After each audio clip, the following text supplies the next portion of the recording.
The classroom on Station Velar 7 buzzed with excitement as 12 young aliens gathered in a wide circle, each holding or standing beside their beloved companion creatures from their homeworld, Sinstruck.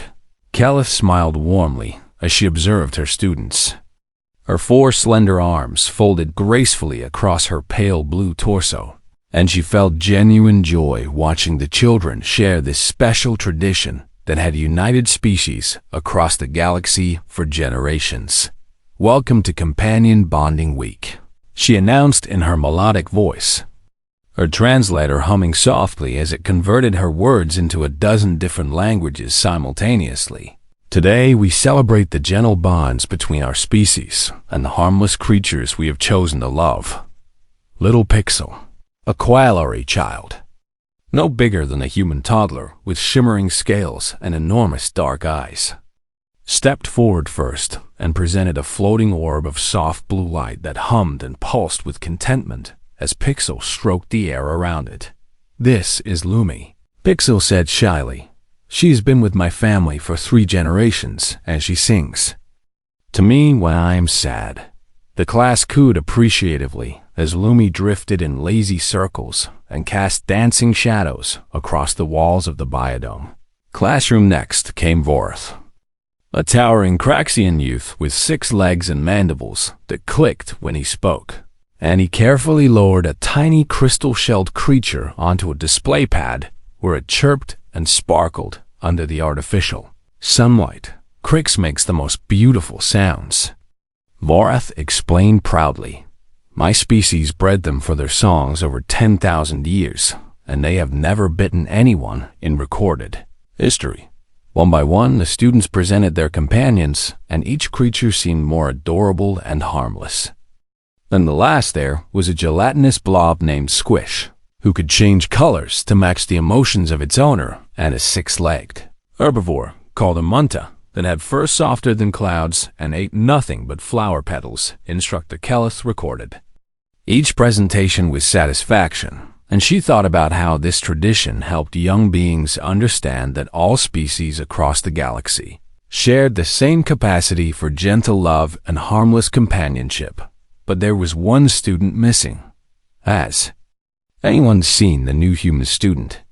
Kelith asked, checking her holographic roster. Maya Chun was supposed to arrive this morning from Earth.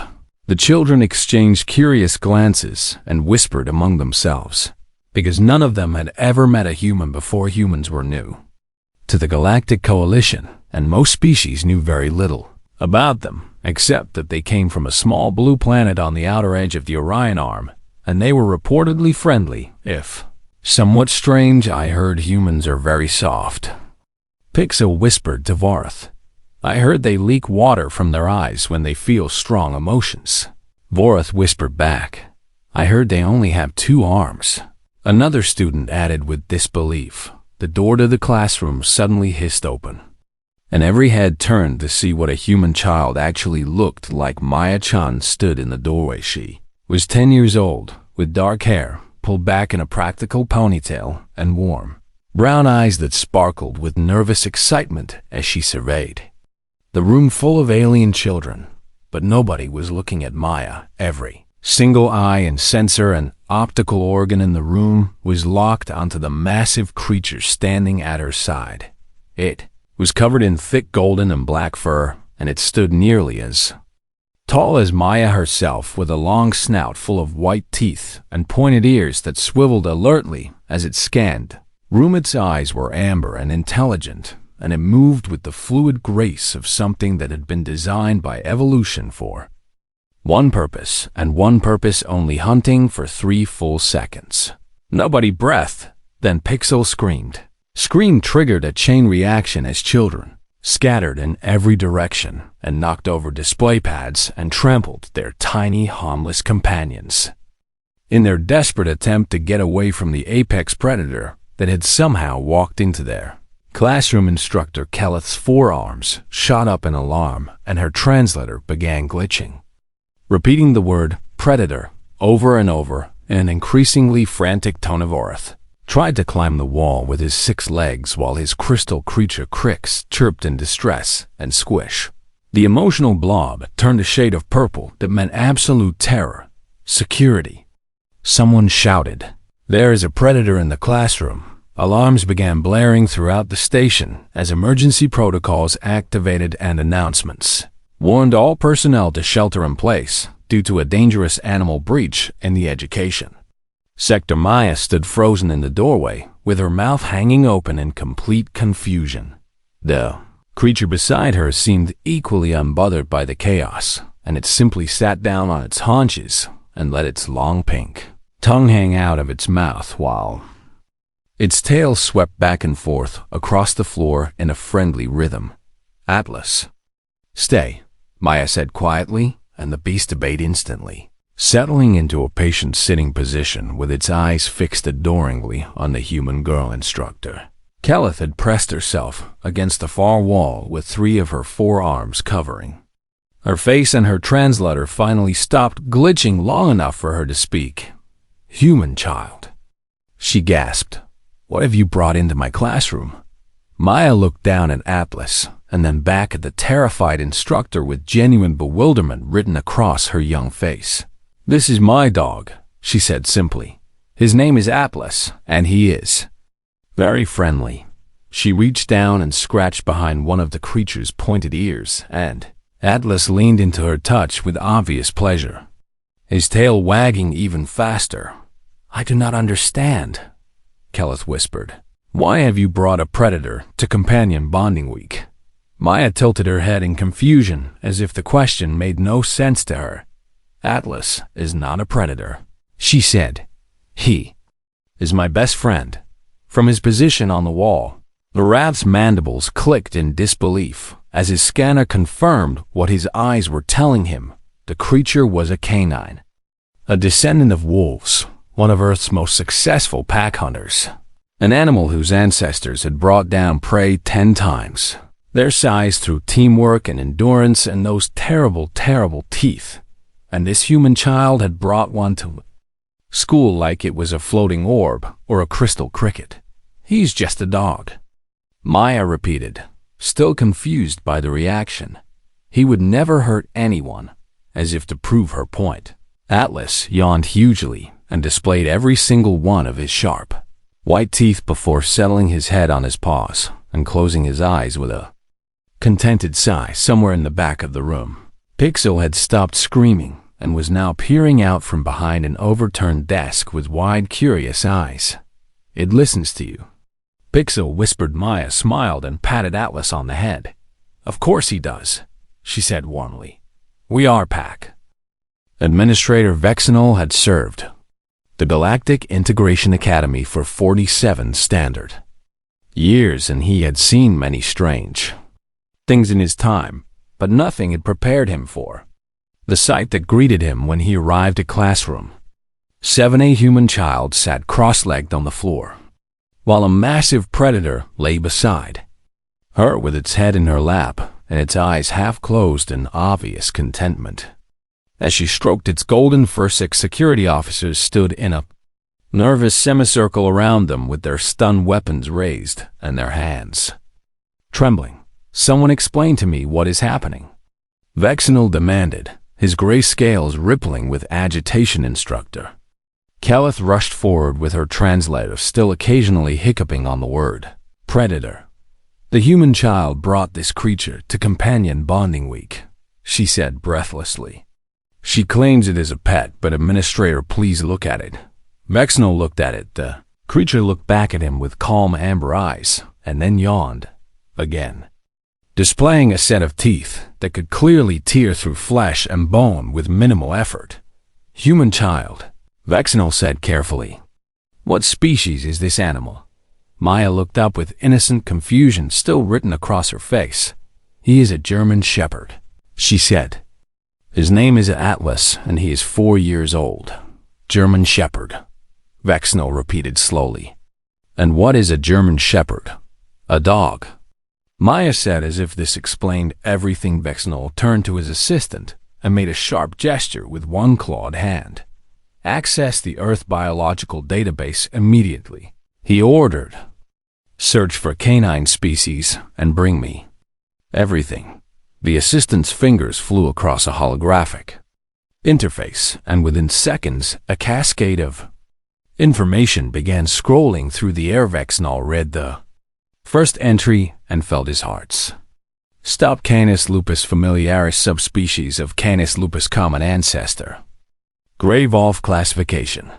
Apex predator. The database continued relentlessly, displaying images of wolves bringing down massive prey animals and statistics about bite force that exceeded most known predatory species in the galaxy. 40,000 years. Vexnol read aloud with growing horror. Humans have been keeping these creatures for 40,000 years. He scrolled further and found images that made his scales stand on end. Dogs running alongside human hunters as they chased prey across open plains. Dogs standing guard over human settlements with their teeth bared at approaching threats. Dogs trained for something called war, wearing armor and attacking enemies on command. They bred wolves. Keleth whispered. They took one of their planet's most dangerous predators, and they bred them and kept them in their homes with their children. Vexnol added faintly, staring at an image of a human infant sleeping peacefully while curled against a massive canine. Maya watched the adults with growing frustration.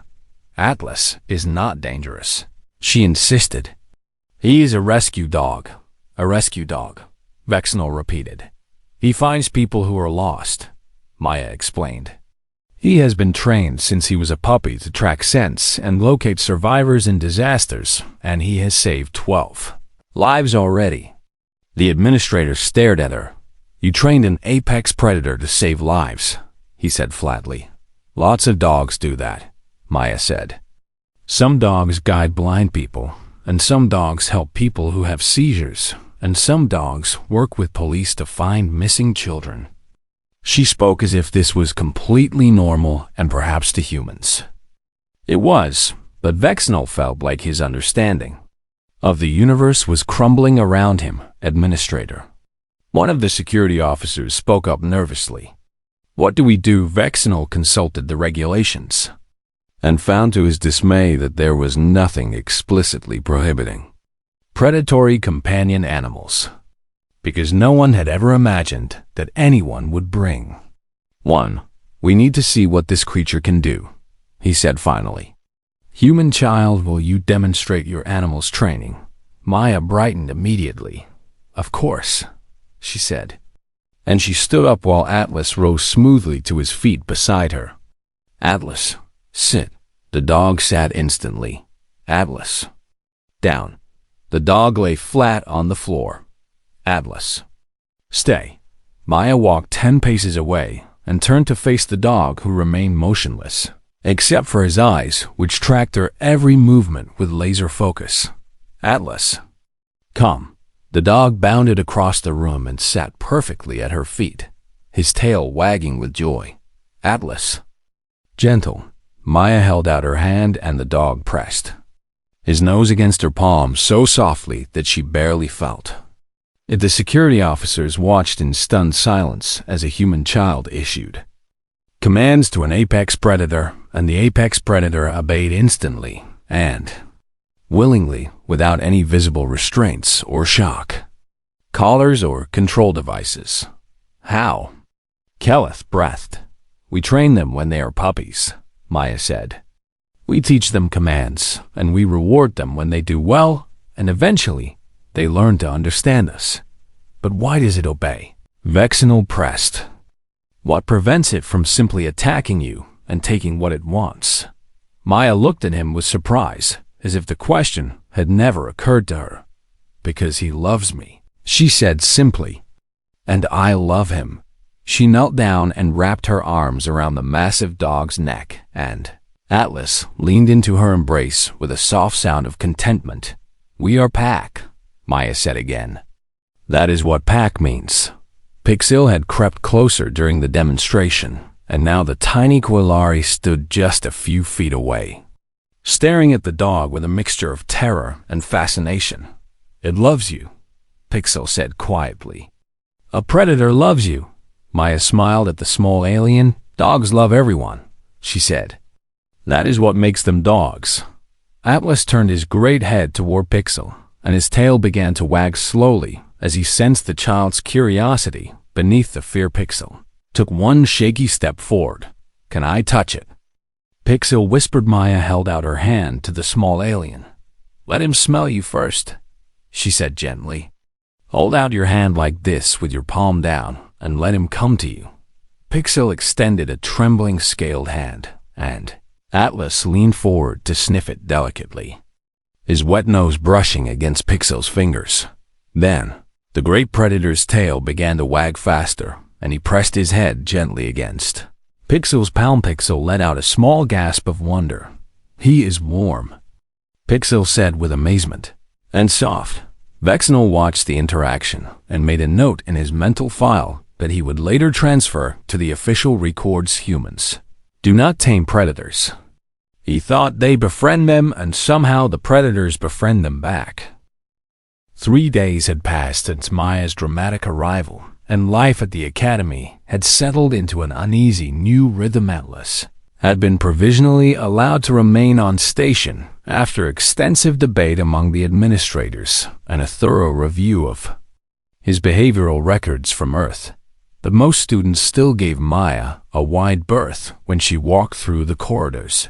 It was not cruelty that drove them away, but something older and deeper than conscious thought their ancestors had survived by avoiding predators, and now there was a predator walking freely among them, and their instincts screamed at them to flee, even when their minds told them it was safe. Maya tried not to let it bother her as she sat alone in the academy's biodome garden, with her lunch tray balanced on her knees and Atlas lying peacefully at her feet. The biodome was beautiful, with plants from 100 different worlds growing in carefully maintained sections and artificial sunlight streaming through the transparent ceiling to nourish them all. Maya had found a quiet corner near a grove of singing trees from the Valorian homeworld, and she liked to listen to their soft humming while she ate her synthesized earth food that never tasted quite right. A small movement caught her attention, and she looked up to see Pixel approaching hesitantly with a lunch tray clutched in tiny scaled hands.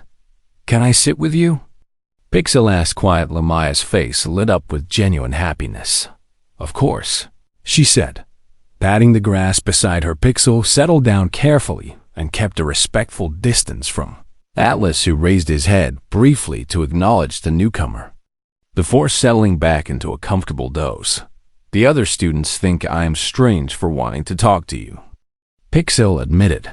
"Why do you want to talk to me?" Maya asked curiously. Pixel's enormous dark eyes studied Atlas with fascination. "I want to understand," Pixel said, "how you can be so calm beside something that could kill you so easily." Maya considered the question seriously. "Atlas would never hurt me," she said. "He has never even growled at me except when we play." "But how do you know?" Pixel pressed. Maya reached down and stroked Atlas's fur, and the dog's tail thumped happily against the ground. "I know because I know him," she said. "I know what his different barks mean, and I know what his body language tells me, and I know that when his tail wags like this, he is happy, and when his ears go flat, he is scared. And when he shows his teeth, he's warning someone to stay away." Pixel leaned forward with intense curiosity. "You can read his emotions. Dogs and humans have been reading each other for thousands and thousands of years," Maya explained. "We evolved together, and we learned to understand each other in ways that no one else can." Their conversation was interrupted by a sudden alarm that blared through the biodome speaker system. "Warning. Containment breach in the xenobiology. Lab 7, all personnel evacuate the biodome immediately. Warning." Craxian Stinger, loose in botanical section. Maya jumped to her feet, and Atlas was instantly alert beside her, his ears pricked forward and his body tense with readiness. Across the biodome, she could see a group of younger students, frozen in terror near the central fountain, and standing between them and the exit was a creature that made her blood run cold. The Craxian Stinger was about the size of a large cat with a segmented body covered in black. chitin and 6 razor-sharp legs that clicked against the stone path as it moved. Its most distinctive feature was the long barbed tail that curled over its back like a scorpion's and dripped with venom that could kill most species in minutes. The children could not run because the stinger's hunting instincts were triggered by movement, and the moment any of them tried to flee, it would strike. The adults were too far away, trapped on the other side of a security door that had automatically sealed when the Faveo alarm sounded. Maya's heart pounded in her chest as she watched the stinger creep closer to the terrified children beside her. Atlas had gone completely still, and a low rumble was building in his chest. Atlas. No, Maya whispered, but she could see the calculation in her dog's eyes as he assessed the threat. The stinger turned its eyeless head toward the group of children and raised its venomous tail. Atlas moved. Maya did not give the command, and she did not have time to stop him as 70 pounds of loyal, determined dog launched across the biodome with a speed that took her breath away. The children screamed, but Atlas ignored them completely and placed himself directly between them and the stinger. With his hackles raised and his teeth bared in a snarl that echoed off the biodome walls, the stinger hesitated, confused by this new threat that did not flee, but instead stood its ground and radiated pure aggressive energy. Atlas's growl deepened into something primal and ancient, a sound that his wolf ancestors had used to warn rivals away from their pack. For millions of years, the stinger struck its barbed tail, lashed forward with blinding speed, but Atlas was faster, and he caught the creature mid-lunge with jaws that had been designed by 40,000 years of selective breeding for exactly this purpose. There was a horrible crunching sound as Atlas's teeth shattered the stinger's chitin armor, and his powerful neck muscles whipped the creature sideways with enough force to break its spine. The stinger twitched once and then lay still. Atlas dropped the dead creature and turned back toward the children, his tail wagging gently as if nothing unusual had happened. Then he trotted back to Maya and sat down at her feet with his tongue lolling out of his mouth in the canine equivalent of a smile. Maya dropped to her knees and threw her arms around her dog, with tears streaming down her face. "Good boy," she sobbed. "Good boy, Atlas." The security doors finally opened, and adults rushed in to find a scene that none of them could quite process. A dead Craxian stinger lay in the middle of the path, and a human child was hugging a German shepherd, while a group of young aliens stood in shocked silence behind them. Pixel stumbled forward on shaking legs and stared. Atlas with new understanding dawning in those enormous dark eyes. "Your pet," Pixel said slowly. "He protected the pack." Maya looked up with tears still wet on her cheeks. "That is what dogs do," she said. "That is what they have always done." Pixel knelt down beside Maya and very slowly reached out to touch Atlas's fur. "Even us," Pixel whispered. "He protected us even though we are not his pack." Atlas leaned into Pixel's touch and licked the small alien's face with his warm, wet tongue. Maya smiled through her tears. "You are pack now," she said softly. "All of you are." 1 week after the stinger incident, instructor Kelleth arranged a special presentation in the Academy's largest lecture hall and sent invitations to every student and faculty member on the station. Maya stood on the raised platform at the front of the room with Lewis sitting calmly at her side, and she looked out at an audience of nearly 200 aliens from dozens of different species. Her hands were trembling slightly, but Atlas pressed his warm body against her leg, and she felt her courage return. "Thank you all for coming," she began, her young voice amplified by the hall's acoustic systems. "I have been asked to explain what dogs are and why humans keep them, and I will try my best to help you understand." She took a deep breath and began her story. 40,000 years ago, humans were not the dominant species on Earth, she said. "We were small and weak compared to many of the predators that hunted us, and we had no claws and no fangs and no venom to protect ourselves. The audience listened in silence as images appeared on the display screen behind Maya, showing early humans huddled around fires in a dark and dangerous world. We survived by being clever. Maya continued. We made tools and we learned to work together and we discovered fire, but even with all of that we were still prey to many creatures that were faster and stronger than us. The images shifted to show wolves, lean and powerful, hunters with piercing eyes and sharp teeth, and then one day the wolves came.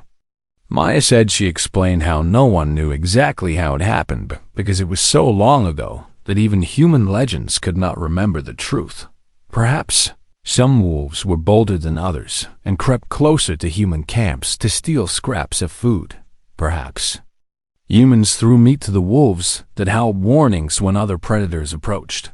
Perhaps a human child found an orphaned wolf pup and refused to let it die. However, it began something extraordinary emerged from that first contact. We did not conquer the wolves, Maya said firmly. We did not break them or force them to serve us against their will. She knelt down and placed her hand on Atlas's broad head. We became partners, she said. We offered them food and warmth and belonging, and they offered us their strength and their senses and their loyalty. New images appeared on the screen, showing the gradual transformation of wolves into the diverse breeds of dogs that existed on Earth today. Over thousands of years, we changed each other, Maya explained. Dogs became gentler and more patient and better at understanding human expressions and emotions, and humans became more social and more cooperative because we learned those things from living with dogs.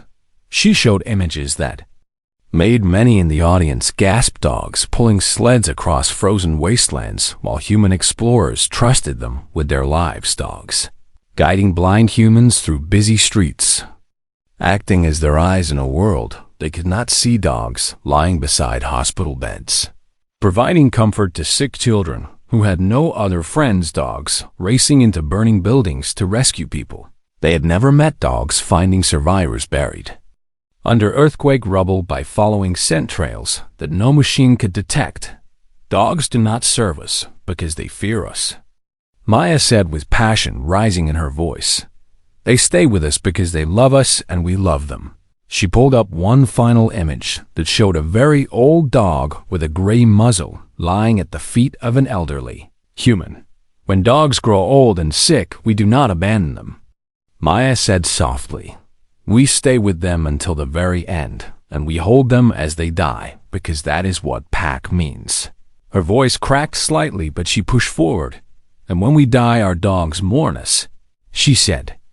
There are stories from all throughout human history of dogs who refused to leave their owners' graves, and dogs who waited at train stations for masters who would never return, and dogs who searched for lost children until their paws bled and they could walk no further. The lecture hall was completely silent. Maya looked out at the sea of alien faces and saw something she had not expected to see. Understanding. You ask how I can be so calm beside a predator, she said. But Atlas is not a predator to me, and I am not prey to him. She wrapped her arm around her dog's neck, and Atlas leaned into her embrace with a soft whine of contentment. We are family, Maya said. We have been family since before humans built cities, and before we invented writing, and before we knew that stars were other suns, and we will be family until the end of everything. The silence stretched for a long moment. Then Pixel stood up in the front row. The small Koilari began to clap, a gesture Pixel had learned from watching human videos. And the sound echoed through the quiet hall. Another student stood and joined in then. Another, and another. Within moments, the entire lecture hall was filled with the sound of applause and other expressions of appreciation from species that did not have hands to clap. Administrator Vexenal watched from the back of the room with his arms crossed over his chest.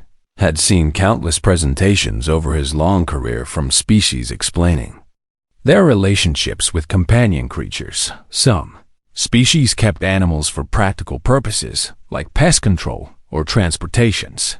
Some species kept animals for status or entertainments. Some species had even formed genuine emotional bonds with their companions, but none of them had ever described what this human child was describing.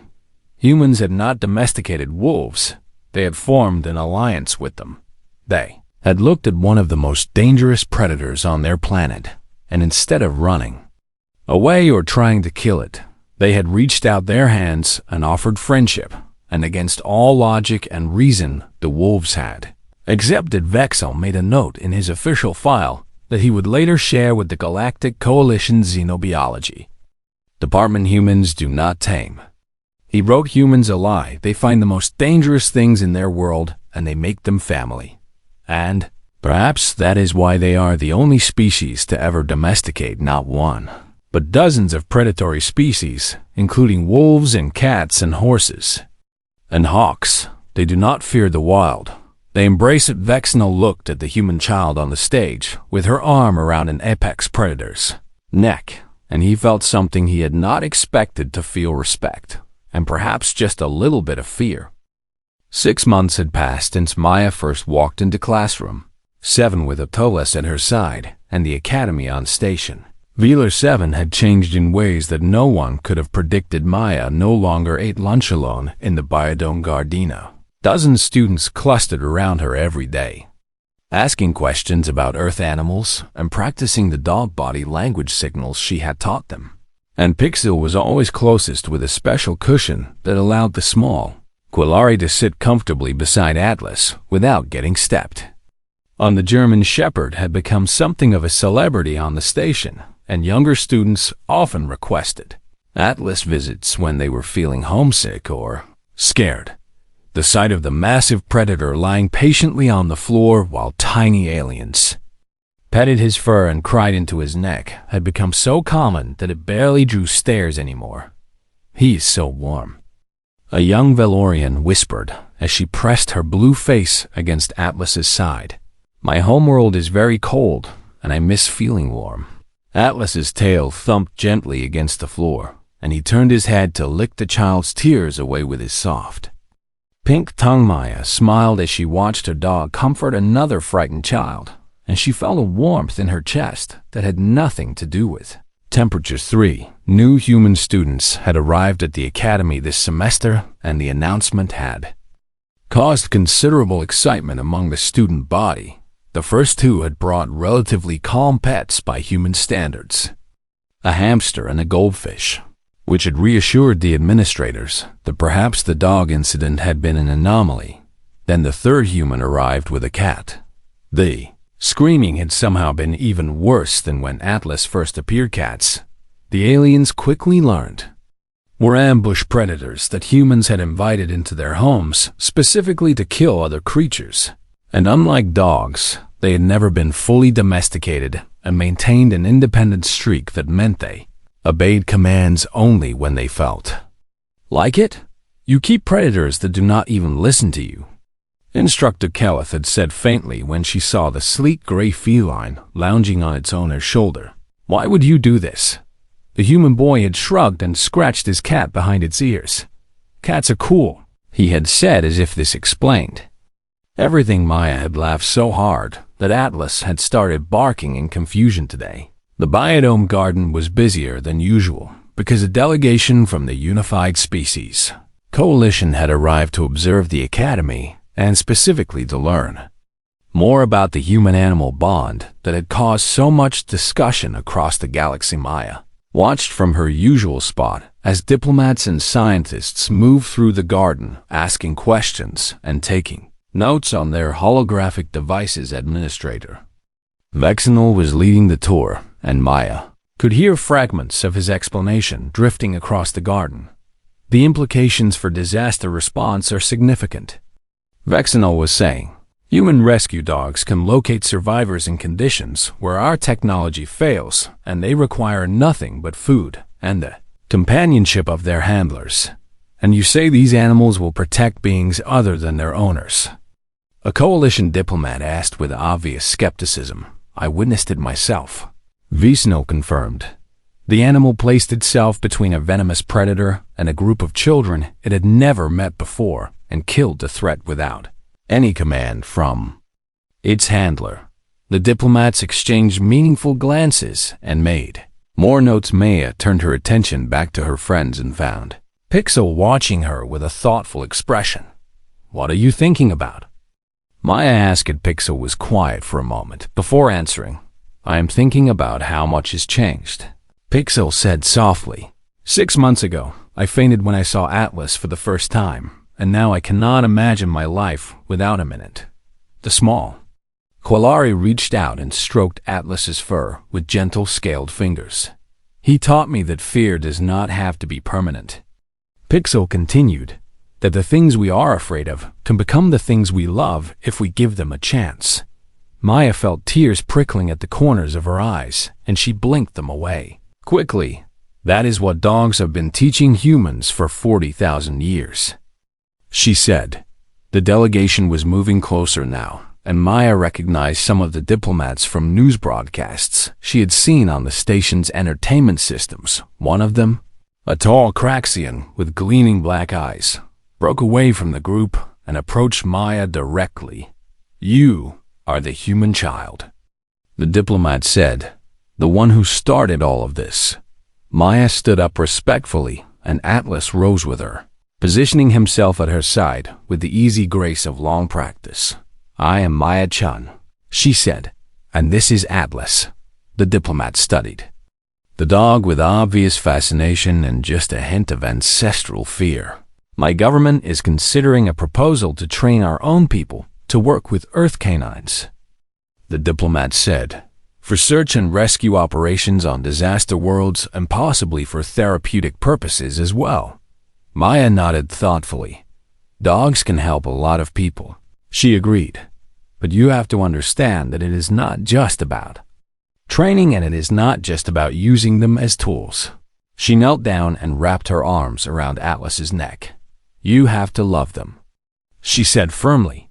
"You have to be willing to be their pack, and that means taking care of them when they are sick, and staying with them when they are scared, and holding them when they die."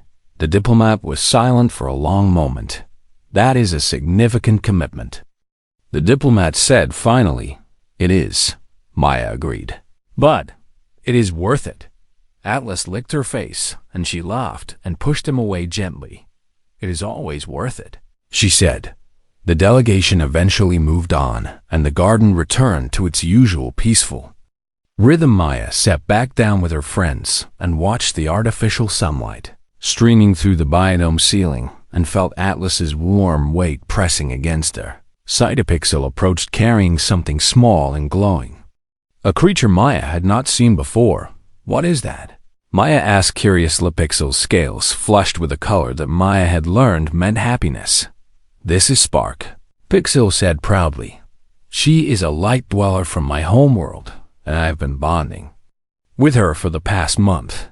The tiny creature pulsed with soft blue light and hummed contentedly as Pixel stroked the air around it. "I wanted to ask you something," Pixel said hesitantly. "Will you teach me how to be packed with her?" Maya's heart swelled with joy, and she made room beside her on the grass. "Of course I will," she said warmly, and Liss's tail thumped against the ground as another member joined there. Circle across the galaxy, humans had always been the species that reached out to the wild things. They had offered their hands to wolves and received dogs in return. They had opened their homes to cats and horses and hawks and countless other creatures that should have been their enemies, and now they were reaching out to the stars. They were not conquering the galaxy or forcing it to submit to their will. They were doing what they had always done. They were offering friendship, and slowly, one terrified alien child at a time, the galaxy was learning to accept. Maya looked around at her strange, wonderful family of scaled beings and furred predators and floating light creatures and felt absolutely certain of one thing: this was Pack, this was home, and it was only the beginning.